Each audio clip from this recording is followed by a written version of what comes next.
Chairman Peoples Party Bilawal Bhutto ने अपना आईनी तरमीम का मुसवदा इंटरनेट पर शेयर कर दिता। अपने बयान में चेयरमैन पीपल्स पार्टी बिलावल भुट्टो जरदारी का कहना है कि मिसाक जमहूरीत के नामुकम्मल अदालती इस्लाहात के एजेंडे को मुकम्मल करने की तजावीज़ ने और तमाम विफाकी इकाइयों की यकसा नुमाइंदगी के नाल आईनी अदालत के कयाम की तजवीज़ पेश करते हैं।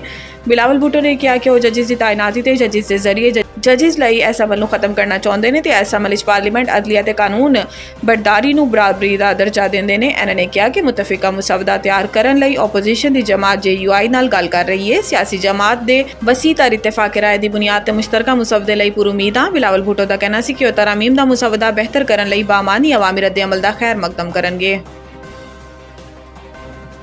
शंघाई ताउन तंजीम सरबराह इजलास वज़ीर-ए-आज़म का इंतजामात ते इजहार इत्मीनान। तर्जुमान दफ्तर खारजा के मुताबिक शहबाज शरीफ SCO इजलास की सदारत करेंगे। इजलास चीन, रूस, बेलारूस, काज़िकिस्तान, किर्गिस्तान, ताजिकिस्तान ते उज़्बेकिस्तान के वज़ीर-ए-आज़म, ईरान के अव्वल नायब सदर ते भारत के वज़ीर खारजा शरीक होंगे। मुबस्सिर मुल्क मंगोलिया के वज़ीर-ए-आज़म ते तुर्कमानिस्तान के वज़रा दी काबीना के चेयरमैन शरीक होंगे।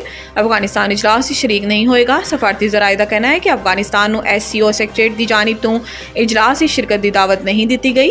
अफगानिस्तान SCO का मैंबर नहीं बल्कि मुबस्सिर रियासत है जिसकी रुकनीत सितंबर 2021 गैर फाल हुई। शहबाज शरीफ SCO इजलास के मौका ते वफूद के सरबराहां नाल मुलाकात करेंगे। इजलास मईशत, तिजारत, समाजी और सकाफती ताल्लुकात ते माहौलियात के शोबे नाल ताउन ते गल होएगी। ताउन के फरोग के हवाले तो अहम फैसले होंगे तो तंजीम के बजट की मंजूरी दी जाएगी। रियाज पाकिस्तान ते सऊदी अरब के दो तरफा दिफाई सनती फोरम का 7वां इजलास मुनक़िद। पाकिस्तान ते सऊदी अरब का दो तरफा दिफाई सनती फोरम का 7वां इजलास सऊदी अरब के दारुल हुकूमत रियाज मुनक़िद किया गया। पाक फौज के शोबा इबलाग आमा के मुताबिक इजलास chief of general staff lieutenant general Mohammad Awais Dastgir ने रॉयल सऊदी डिफेंस फोर्सेस की इस्तादाद इजाफे लिए पाकिस्तान की हिमायत का आदा किया। सऊदी वफद ने दहशतगर्दी के खिलाफ जंग पाकिस्तान की कामयाबियां ते कुर्बानियां सराहा। फोरम ने आलमी ते इलाकाई सलामती दरपेश चैलेंजेस से असरात तबादला ख्याल करते हुए इतफाक किया कि जदीद टेक्नोलॉजी, तेज़ रफ्तार तरक्की दोनों ममालिक के दरमियान अहम है। दोनों ममालिक की सलाहियतें दिफाई और सनती ताउन वधाने की जरूरत है। SIFC के ताउन तो चावल की बरामदात रिकॉर्ड इजाफा। Rice exporters association of Pakistan के साबिक चेयरमैन शाहजहान मलिक ने किया है कि आइंदा माली साल चावल की बरामदात का हदफ $5 अरब मुकर्रर किया गया है।